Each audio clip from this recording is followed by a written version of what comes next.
നമസ്കാരം. ഏകദേശം 6.5 പതിറ്റാണ്ട് നമ്മുടെ ഭാരതത്തെ അടക്കി ഭരിച്ച അതല്ലെങ്കിൽ അടിമത്ത ഭാവത്തോടുകൂടി ഭരിച്ചിട്ടുള്ള കോൺഗ്രസിന്റെ ഏറ്റവും നാണം കെട്ട നാളുകളിലൂടെ തന്നെയാണ് ഇപ്പോൾ രാഹുൽ ഗാന്ധി എന്ന് പറയുന്ന ഇന്നത്തെ അവരുടെ ആജീവനാന്ത ഭാവി പ്രധാനമന്ത്രി ആ പാർട്ടിയെ നയിച്ചു കൊണ്ടിരിക്കുന്നതെന്ന് പറയാം. കഴിഞ്ഞ ദിവസം നടന്നുകൊണ്ടിരിക്കുന്ന നമുക്കറിയാം ഭാരത് ജോഡോ യാത്ര. ഭാരത് ജോഡോ യാത്രയുടെ ലക്ഷ്യം എന്തെന്നറിയാമോ? ഏകദേശം 145 ഡേയ്സ് കൊണ്ട് 145 ദിവസം കഴിയുമ്പോൾ ഈ യാത്ര അവസാനിക്കുമ്പോൾ RSSൽ നിന്നും രാജ്യത്തെ മോചിപ്പിക്കും എന്നാണ് ഇവരുടെ മുദ്രാവാക്യം. ആലോചിച്ച് നോക്കും. മാത്രമല്ല RSSനെ ഈ നാട്ടിൽ നിന്ന് കെട്ടുകെട്ടിക്കും, നിരോധിക്കും എന്നൊക്കെയാണ് വലിയ വായിൽ ഈ രാഹുൽ ഗാന്ധി എന്ന് പറയുന്ന ഇന്ന് ട്രോളുകാരൊക്കെ പക്ക ഒരു കോമാളിക്ക് താഴെയും പോയി സംസ്കാരം കാണിക്കുന്ന ഒരുത്തൻ എന്ന രീതിയിലേക്ക് മാറിയാം ഈ രാഹുലിന്റെ ഒക്കെ പ്രവർത്തനങ്ങൾ എന്ന് പറയേണ്ടി വരുന്നു. ഈ പറയുന്ന ഇവന്റെ മുതുമുത്തച്ഛനായിട്ടുള്ള ഈ ചങ്ങാതി ഉണ്ടല്ലോ, നെഹ്റു എന്ന് പറയുന്ന ഭാരതത്തെ വെട്ടിമുറിക്കാൻ വേണ്ടി മിനക്കെട്ടിറങ്ങിയ തന്റെ അധികാര കസേര നിലനിർത്താൻ വേണ്ടി തനിക്ക് ഭാരതത്തിന്റെ പ്രഥമ പ്രധാനമന്ത്രി ആവാൻ വേണ്ടി നമ്മുടെ ഭാരതത്തെ വെട്ടിമുറിച്ച് പല കഷ്ണങ്ങളാക്കി മാറ്റിയ അധികാരക്കൊതിയ നെഹ്റു വിചാരിച്ചിട്ട് പോലും, ഇവന്റെ മുതുമുത്തച്ഛനായിട്ട് നെഹ്റു വിചാരിച്ചിട്ട് പോലും RSSനെ നിരോധിക്കാനോ RSSനെ മറികടക്കാനോ ആയിട്ടില്ല എന്ന ചരിത്രം പോലും ഈ മണ്ടൻ ഗണ്ഡിക്ക് അറിയില്ല എന്നുള്ളതാണ് യാഥാർത്ഥ്യം.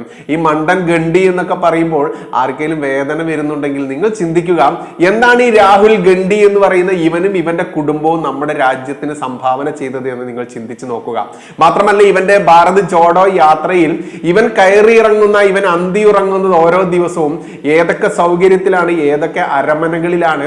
ഇനി ഈ യാത്രയെ കണ്ടെയ്നർ യാത്ര എന്നാണ് ഇന്നിപ്പോൾ ഭാരതത്തിൽ അങ്ങോളം ഇങ്ങോളമുള്ള കോൺഗ്രസ് നേതാക്കന്മാരടക്കം വിശേഷിപ്പിച്ചിരിക്കുന്നത്. അതെന്തുകൊണ്ടാണെന്ന് അറിയാമോ?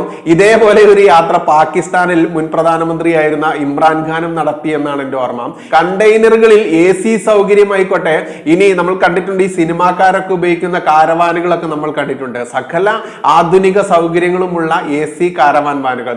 ഈ കാരവാൻ വാനിനെ പോലെ തന്നെ ഇത്തരത്തിലുള്ള ആ സൗകര്യങ്ങളൊക്കെ ഒരുക്കിയുള്ള ഒരു കണ്ടെയ്നർ, ഇഷ്ടം പോലെ 100 കണക്കിന് കണ്ടെയ്നറുകളൊക്കെയാണ് ഈ യാത്രയ്ക്ക് പിറകെ ഇങ്ങനെ പോകുന്നത്. എല്ലാ നേതാക്കന്മാർക്കും സുഖശീതളിമയിലുള്ള വിശ്രമവും ഉറക്കവും ഇനി വേറെന്തൊക്കെ ഉടായ്പ് സൗകര്യങ്ങൾ ഒരുക്കി കൊടുത്തിട്ടുണ്ട് നമ്മൾക്കറിയില്ല. അതാണല്ലോ കോൺഗ്രസ്സുകാരുടെ സരിതാ നായരടക്കമുള്ള കഥ. ആ ചരിത്രമൊക്കെ എടുക്കുകയാണെങ്കിൽ വേണുഗോപാൽ ആയിക്കോട്ടെ, അനിൽകുമാർ ആയിക്കോട്ടെ, ഒരുപാട് ആളുകളൊക്കെ വലിച്ചിഴക്കപ്പെട്ട, എന്തിനേറെ ഉമ്മൻചാണ്ടിയെ പോലും വലിച്ചിഴക്കപ്പെട്ട കേസാണല്ലോ സരിതാ നായരുടെ ആ കേസ്. അത്തരത്തിൽ ചിന്തിക്കുമ്പോൾ ഏതൊക്കെ സൗകര്യങ്ങളുണ്ട് എന്നും നമുക്ക് പ്രഡിക്റ്റ് ചെയ്യാൻ പറ്റാത്ത അവസ്ഥ തന്നെയാണ്. അത്തരത്തിൽ രാജ്യത്തെ RSSൽ നിന്നും മോചിപ്പിക്കാൻ വേണ്ടി തുടങ്ങിയ ഈ യാത്ര നടന്നുകൊണ്ടിരിക്കുന്ന ഈ നാളിൽ കഴിഞ്ഞ ദിവസമാണ് ഇവരുടെ ഔദ്യോഗിക ട്വിറ്ററിൽ നിന്നും ഒരു ട്വീറ്റ് പുറത്തു വന്നത്. എന്തായിരുന്നു? RSSന്റെ ആ കാവി നിക്കർ. നമ്മൾക്കറിയാം പഴയ കാലത്തെ RSSകാരുടെ ആ ഒരു യൂണിഫോം എന്ന് പറഞ്ഞാൽ കാവി നിക്കർ കൂടിയായിരുന്നു. ഇന്നിപ്പോ അത് പാന്റായി മാറിയിട്ടുണ്ട്. ആ കാവി നിക്കറിന്റെ തീ കൊളുത്തിയ രീതിയിൽ അതിന്റെ അടിയിൽ കൊടുത്തിരിക്കുന്നു 145 ഡേയ്സ് എന്ന് കൊടുത്തിരിക്കുന്നു, മോർ ടു ഗോ എന്നും കൊടുത്തിരിക്കുന്നു. ഈ 145 ദിവസം എന്നുള്ളതിന്റെ തൊട്ടടിയിൽ മോർ ടു ഗോ എന്നുള്ളത്. അതായത് എനിക്ക് തോന്നുന്നു 145 ദിവസത്തിനുള്ളിൽ ഈ യാത്ര തീരുമ്പോൾ RSSനെ കത്തിച്ച് തീർക്കുമെന്നൊക്കെ. ഇവൻ അറിയില്ല ഇവന്റെ ഈ ജവഹർലാൽ നെഹ്റുവിന്റെ ചരിത്രമോ, ഈ ജവഹർലാൽ നെഹ്റു പോലും ഈ RSSനെ കെട്ടുകെട്ടിക്കാൻ വേണ്ടി നോക്കിയിട്ട് കീഴടങ്ങപ്പെട്ടതും എത്രത്തോളം ജവഹർലാൽ നെഹ്റു എന്ന് പറയുന്ന ഇവന്റെ മൂത്താപ്പ ഈ RSSനെ ആദരിച്ചിരുന്നു എന്നൊക്കെ ചരിത്രം പരിശോധിച്ചാൽ മനസ്സിലാക്കാനാവും. എന്തായാലും ഈ യാത്രയുമായി ബന്ധപ്പെട്ട് നമ്മൾക്ക് ഇവിടെ പറയാനുള്ളത്, നമ്മളും ഒരു യാത്ര നടത്തിയിരുന്നു 1990 സെപ്റ്റംബർ 25-ന്. ആ യാത്ര നടത്തിയ ആളുടെ പേരെന്തായിരുന്നു? ലാൽ കൃഷ്ണ അദ്വാനി എന്നായിരുന്നു. അദ്ദേഹം നടത്തിയ യാത്ര തുടങ്ങിയത് ഗുജറാത്തിലെ സോമനാഥിൽ നിന്നും അയോധ്യയിലേക്കായിരുന്നു. എന്തിനു വേണ്ടിയിട്ടായിരുന്നു ആ യാത്ര എന്തിനു വേണ്ടിയിട്ടായിരുന്നു എന്നുള്ളതിന്റെ ഉത്തരമായിരുന്നു ഏകദേശം 5 നൂറ്റാണ്ടോളം നീണ്ട ഒരു തർക്കമന്ദിരം പൊളിഞ്ഞു വീണത്. ഏതായിരുന്നു ആ ദിവസം? 1992 ഡിസംബർ 6-ന് 5 നൂറ്റാണ്ട് നമ്മുടെ എല്ലാം ഓരോ സ്വാഭിമാനി ഹൈന്ദവന്റെയും ഹൃദയത്തെ നോവിച്ചുകൊണ്ടിരുന്ന തർക്കമന്ദിരം പൊളിച്ചു മാറ്റപ്പെട്ടത്. അതായിരുന്നു രഥയാത്ര. അതായിരുന്നു LK അദ്വാനിജിയുടെ നേതൃത്വത്തിൽ നടന്ന രഥയാത്ര. അതൊക്കെ ഓർത്തുകൊണ്ടായിരിക്കാം ഈ മണ്ടൻ, ഈ പൊട്ടനും ഈ യാത്രയുമായി രംഗത്തിറങ്ങിയത്. എന്തായാലും എത്രത്തോളം അധപ്പതിച്ചിരിക്കുന്നു ഇന്നത്തെ ഈ 6.5 പതിറ്റാണ്ട് നമ്മളെ അടക്കി ഭരിച്ച അടിമത്ത മനോഭാവത്തോടെ ഭരിച്ച കോൺഗ്രസിന്റെ ഇന്നത്തെ നാളുകൾ എന്ന് കാണേണ്ടത് തന്നെയാണ്. ഇവരുടെ ഈ ട്വിറ്ററിലൂടെ കൃത്യമായിട്ടും ഇന്നലെ ഇവർ ട്വീറ്റ് ചെയ്ത ഈ RSSന്റെ കാവിനിക്കറിന് തീ കൊളുത്തിക്കൊണ്ട് അതിനിടയിൽ 145 ഡേയ്സ് മോർ ടു ഗോ എന്നൊക്കെ കൊടുത്തുകൊണ്ട് ക്യാപ്ഷൻ ഒക്കെ കൊടുത്ത് ചെയ്ത ഈ അധപ്പതന ട്വിറ്റർ എന്ന് തന്നെ പറയേണ്ടി വരുന്നു, അധപ്പതന ട്വിറ്റ് എന്ന് തന്നെ പറയേണ്ടി വരുന്നു. എന്തായാലും നമ്മൾ അന്ന് RSS നടത്തിയ യാത്ര പിന്നീട് എവിടെ എത്തി നിന്നു എന്ന് ചോദിക്കുന്നിടത്താണ് 2014 ശേഷം ഇങ്ങോട്ട് ഭാരതത്തെ മൃഗീയ ഭൂരിപക്ഷത്തോടെ NDA ഇന്ന് ഭരിക്കുന്നത് എന്നതിന്റെ കൃത്യമായിട്ടുള്ള ഉത്തരം. ആ മണ്ടൻ കരുതിയിട്ടുണ്ടാവും ഇതുപോലെ എന്തെങ്കിലും ഒരു പൊട്ടൻ യാത്ര നടത്തി കഴിഞ്ഞാൽ ഇതുപോലെ തനിക്കും ആജീവനാന്ത ഭാവി പ്രധാനമന്ത്രി എന്നുള്ളിടത്ത് നിന്ന് പ്രധാനമന്ത്രി സ്ഥാനത്തേക്ക് അങ്ങോട്ട് മാറിപ്പോവാം എന്നങ്ങോട്ട് കരുതിയിട്ടുണ്ടാവും. ആജീവനാന്ത ഭാവി പ്രധാനമന്ത്രി എന്ന് പോലും പറയാൻ പറ്റില്ല. എന്താ പറയേണ്ടത്? ആജീവനാന്ത ഭാവി പ്രധാനമന്ത്രി.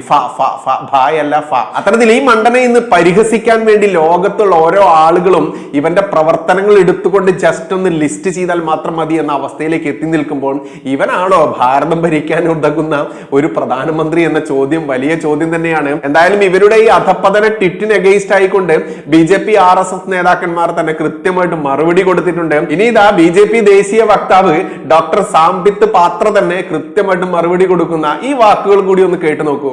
This was tweeted by the Congress party today morning for their Bharat Jodo Yatra.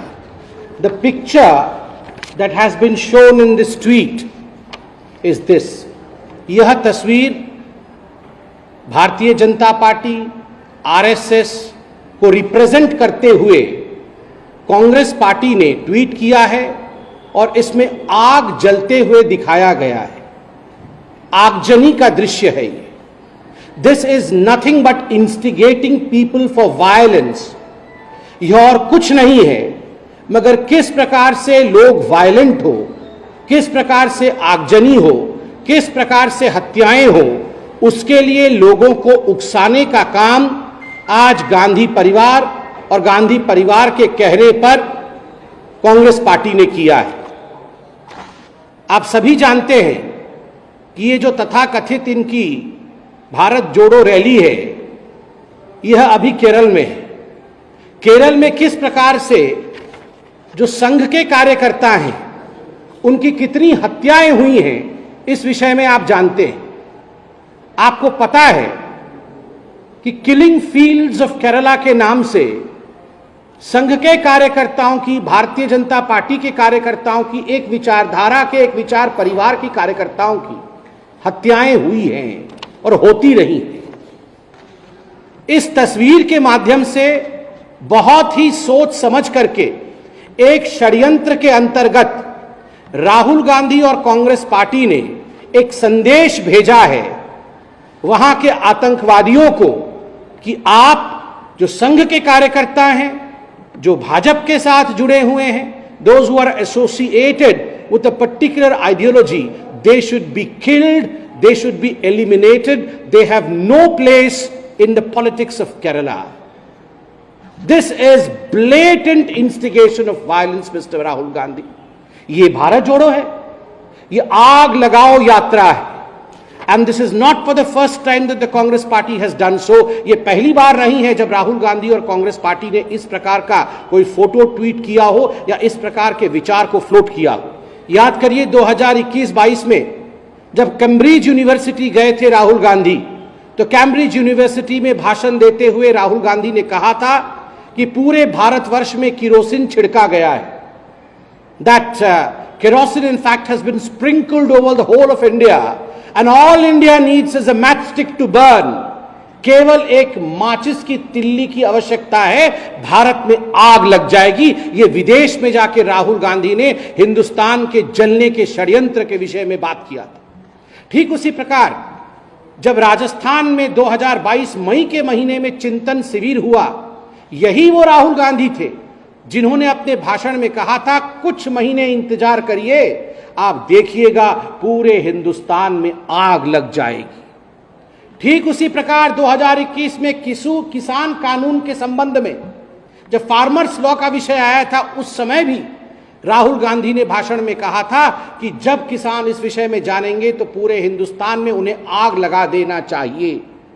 और तो और अग्निवीर के विषय में भी जब आंदोलन किया था राहुल गांधी और उनकी पार्टी ने, उस समय भी राहुल गांधी ने कहा था युवकों को चाहिए कि पूरे हिंदुस्तान में आग लगा देनी चाहिए, हिंदुस्तान में आगजनी होनी चाहिए। राहुल गांधी, आग से आपका इतना प्यार क्यों है? और केवल आपका ही नहीं, आपके पूरे परिवार का और कांग्रेस पार्टी का आग से प्यार है। सिखों के 84 के नरसंहार में जिस प्रकार से धू धू करके पंजाब जला था, जिस प्रकार से आग लगा करके आपने सिखों की मौत की थी, उनको मौत के घाट उतारा था, लगभग 5000 सिखों को आपके परिवार और आपके पिता श्री राजीव गांधी के कहने पर मार दिया गया था, आग जला दी गई थी, जिंदा जलाए गए थे लोग, टायर डाल करके उनके गले के ऊपर लोगों की हत्या की गई थी, सिखों की हत्या की गई थी। By tweeting this photo, by sending this message, Rahul Gandhi, do you want violence in this country? Do you want people to burn each other? Do you want people to burn the people who follow RSS or BJP's ideology? Is this what the message that you are trying to deliver? Is this what the message the Congress party is trying to deliver through this tweet? Rahul Gandhi, ये भारत जोड़ो आंदोलन नहीं है, ये भारत तोड़ो और आग जलाओ आंदोलन है। और आज भारतीय जनता पार्टी बहुत जिम्मेदारी के साथ कहती है, इंडियन कॉन्स्टिट्यूशन और भारत के संविधान में हिंसा के लिए कोई स्थान नहीं है। There is no place for any violence in India's politics. The Congress party should immediately take down this picture.